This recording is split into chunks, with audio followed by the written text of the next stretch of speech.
10 seconds, 5 seconds. I am glad to welcome you to this conference, the main initiative for calling, which belongs to my friend and colleague.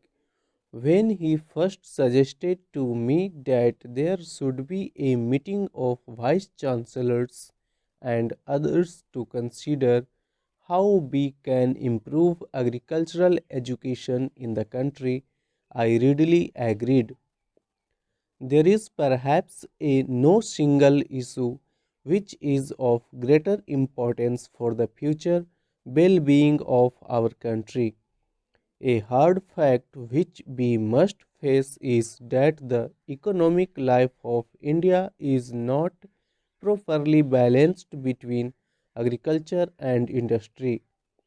Though there has been considerable development in industry in India in the last 50 years, we cannot by any means call India an industrial country. The basis of our life is still agricultural, and the vast majority of our people depend on agriculture for their livelihood. In fact, curious as it may seem, the pressure on the land has, on the whole, been increasing in spite of the growth of our industries. It is therefore all the more regrettable that we cannot produce enough food even to meet our requirements. Roughly 80% of our people are in some way or the other connected with the land, and yet we have to depend upon foreign countries to get enough food for our people. In sharp contrast, we find that the USA, where not even one fifth of the people work on the land, not only produces all its food but exports vast quantities to other parts of the world. We must therefore ask ourselves the reason why, with four-fifths of the our people on the land, we are still deficit in food supply, whereas other countries which do not use even one-fifth of their manpower for the production of food or surplus areas. A searching inquiry into this problem is more necessary as our position has not always been so bad as it is today. Until some years ago, we have in fact been exporting wheat and other food grains, but since 1983, we seem to be suffering from a perpetual shortage.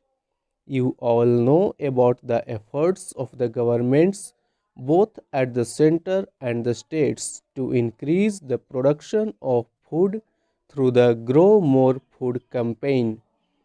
I think you will all agree that the results have not been commensurate with our efforts in this regard as such. We know that the average yield of our land is one of the poorest in the world, and this is so in spite of the fact that the quality of our soil is perhaps second to none. The only explanation is that our methods of agriculture are not fully effective. We must therefore think in terms of a change in our agricultural methods. This can be achieved only if our agricultural education is thoroughly recast. I think you will all agree that the present system of agricultural education in India is not satisfactory. It has not proved adequate even in normal times. During an emergency like the present, its shortcomings are only too apparent. Most of our universities have some provision for agricultural education, but the education is mainly theoretical, so that the results we could expect from the application of science to agriculture do not materialize. Our agricultural graduates are fit for almost everything except becoming agriculturists themselves. Our present agricultural education is defective because it lacks adequate practical basis. An even greater defect is that agricultural education is not an essential part of the general education of the country. Education is intended to develop the potential abilities of the individual in the context of the requirements of society.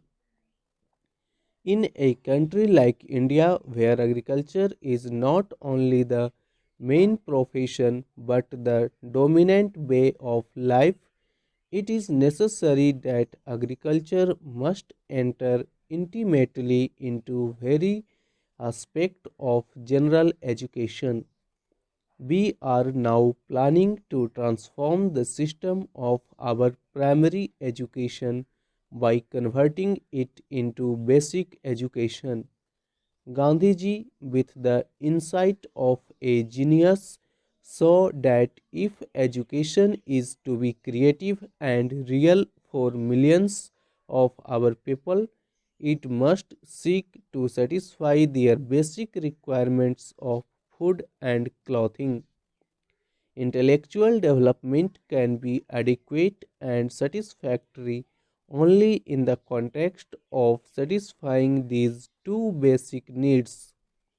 Our general education, especially in the earlier stages, must therefore give a greater importance to the theory and practice of agriculture. I have for some time been considering the question of having some kind of conscription by which all students in our colleges and universities would be compelled to work for a period in fields and factories. I have, however, come to the conclusion that for various reasons this cannot be immediately done. In Western countries, the labor of young people has been effectively and usefully employed, as the problem of these countries is primarily one of shortage of labor. In our country, if there is an excess in anything, it is that of manpower. It will not be incorrect to say that almost all Indians are underemployed.